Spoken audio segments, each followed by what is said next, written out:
What's up la famille, ici Soleil du Camer pour un nouvel épisode de Étudier au Canada podcast. J'espère que vous portez bien. Quant à moi, je me porte super bien. De retour avec un nouvel épisode.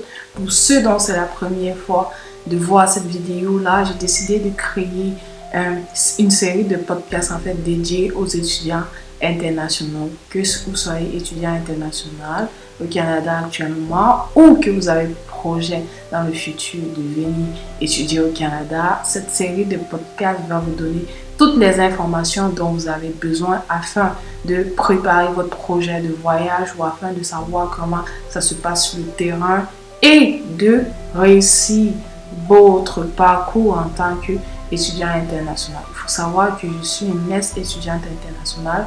J'ai passé 4 ans et demi au Canada en tant qu'étudiant international, donc je sais comment ça se passe, je sais comment le processus fonctionne. J'ai côtoyé également des étudiants internationaux comme moi et j'ai appris de leurs erreurs, j'ai appris de mes erreurs et j'ai appris des erreurs de ceux qui ont fini avant moi.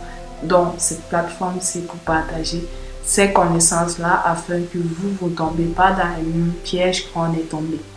Si tu n'es pas encore abonné, n'hésite pas à t'abonner, surtout à partager cette information avec le maximum de personnes possible et de donner aussi tes suggestions en commentaire, vraiment des commentaires constructifs et également de donner des idées vidéo. Est-ce que tu aimerais qu'il y ait un sujet sur lequel tu aimerais que je débatte? N'hésite pas à mettre en commentaire. Il faut vraiment que ce soit interactif. N'hésitez pas à être actif en commentaire. Donc, aujourd'hui, on va parler de la meilleure province pour étudier. Il faut savoir que le Canada, c'est un pays qui contient beaucoup de provinces. Ça contient 10 provinces, dont 9 provinces anglophones et une province francophone. Il faut savoir que le Canada, c'est majoritairement anglais. Du coup, le français est vraiment très protégé. La province francophone tient à ce que on continue à parler uniquement, on parle quand même les deux langues, mais la plupart de la langue parlée dans la province francophone, c'est le français. Donc, le Canada, surtout le Québec, tient beaucoup à la langue française. Maintenant, d'une province à l'autre, le processus d'immigration va être différent. Donc, quelle est la bonne province à choisir? Franchement, il n'y a pas de bonne province ou de meilleure province. Il y a juste une province qui respecte les critères qui s'accorde à vous en fait. Donc, si votre but est est-ce que votre but est d'obtenir rapidement les papiers? Est-ce que vous vous en foutez d'obtenir rapidement les papiers, mais vous voulez payer moins en frais de scolarité? Est-ce que votre but c'est ni l'un ni l'autre? Vous voulez juste vous lancer dans l'aventure en fait, peu importe la province, peu importe le coût des frais de scolarité, peu importe la langue parlée. Donc, il faut aussi savoir que la barrière, c'est la langue. Vous ne pouvez pas ne pas être bon en anglais et partir étudier à Toronto, par exemple. Vous voyez, ou c'est vrai qu'à Ottawa, il y a l'Université d'Ottawa qui est anglophone. Mais si vous prenez la section qui est anglophone et francophone, si vous prenez la section anglophone, vous voyez que vous aurez quand même une petite difficulté à finir vos cours. Donc, il faut prendre en considération du paramètre argent, il faut prendre en considération le paramètre langue, il faut prendre en considération le paramètre processus d'immigration après vos études. Parce qu'il faut aussi regarder, après mes études, si je suis dans cette province-là, qu'est-ce que cette province-là offre pour les étudiants internationaux quand on finit les études en fait. Par exemple, la province du Québec. Quand tu finis tes études en tant qu'étudiant international, tu peux directement appliquer pour le certificat d'acceptation du Québec et ensuite pour la résidence permanente.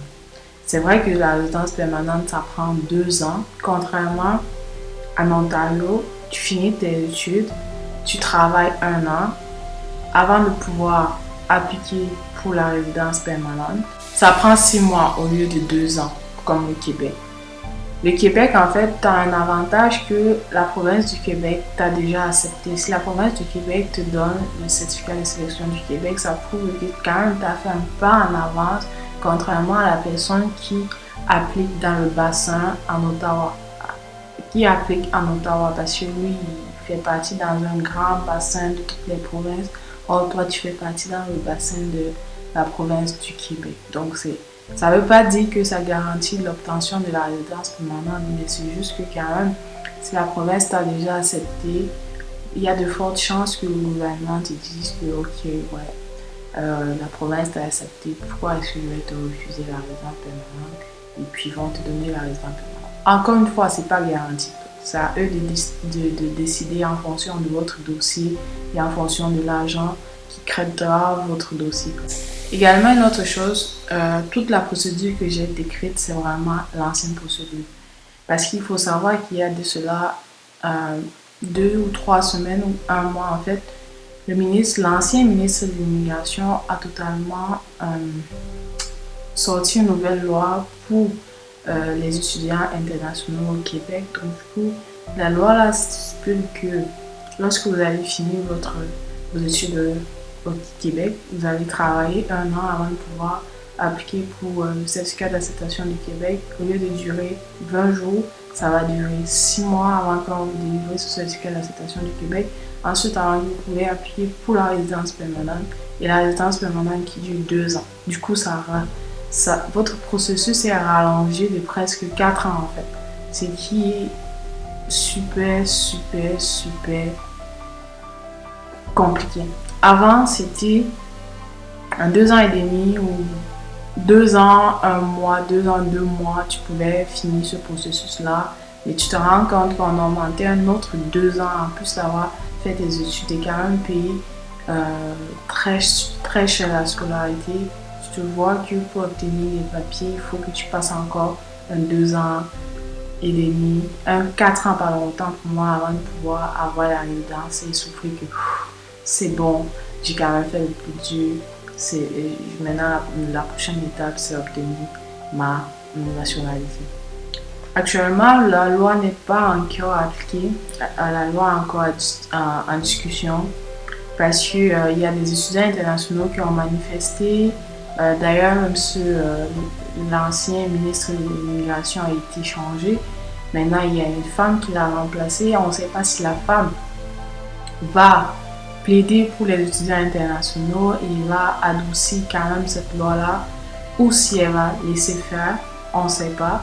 Mais en tout cas, on va quand même rester toujours informé et le processus reste toujours le même. C'est juste que les délais de traitement ont changé. Donc, il n'y a pas de meilleure province en fait, mais il y a une province qui s'adapte le mieux à vos besoins en fait. Donc, il faut savoir avant de choisir votre province, est-ce que je parle bien anglais ou français?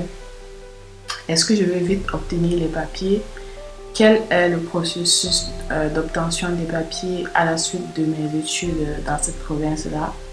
Quels sont les frais de scolarité de cette province-là? Côté aussi emploi, est-ce que c'est favorable? Parce que si vous voulez rester au Canada après vos études, est-ce que cette province-là vous offre facilement l'emploi? Les salaires aussi, est-ce que ça vous convient? Est-ce qu'ils sont accueillants dans la province-là? Donc, il y a plusieurs facteurs que vous devez vous poser. Et aussi, il faut regarder les écoles de formation dans cette province-là et comparer si l'école fait partie de la liste des écoles agréées à recevoir les étudiants internationaux au Canada. Parce que c'est vraiment important de se rassurer que l'école que vous choisissez dans une province fait partie de la liste des écoles qui sont permis. Ces écoles-là peuvent accueillir des étudiants internationaux au Canada parce que c'est pas toutes les écoles qui peuvent accueillir des étudiants internationaux au Canada. Donc, c'est important de vérifier si cette école-là non seulement contient votre programme d'études, ça sert à rien de partir dans une école qui ne contient pas votre programme d'études. Donc, c'est important de vérifier que cette école-là contient votre programme d'études et également fait partie de la liste des écoles agréées à recevoir les étudiants internationaux au Canada avant de demander la lettre d'admission à ces étudiants. C'est aussi important de regarder, est-ce qu'il y a quand même beaucoup d'étudiants internationaux dans cette province-là? Je ne vais pas être trop éloigné, trop seul, parce qu'il faut savoir que c'est plus dur que tu arrives dans un pays, tu es toute seule, tu n'as pas de ressources en fait pour pour te guider, ni à l'université. Il peut y avoir des ressources à l'université, ou il peut y avoir des gens de ta communauté qui peuvent quand même t'aider, te guider, etc. C'est important de se rassurer aussi ça.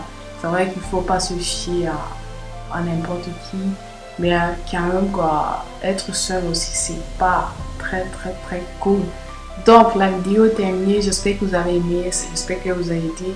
N'hésitez pas à partager, à liker, puis à commenter, surtout abonne-toi, viens jouer la team, viens jouer la famille. Voilà, c'était Soleil du Canada pour un nouveau podcast étudié au Canada. Sur ce, portez-vous bien, je suis partie. Bye!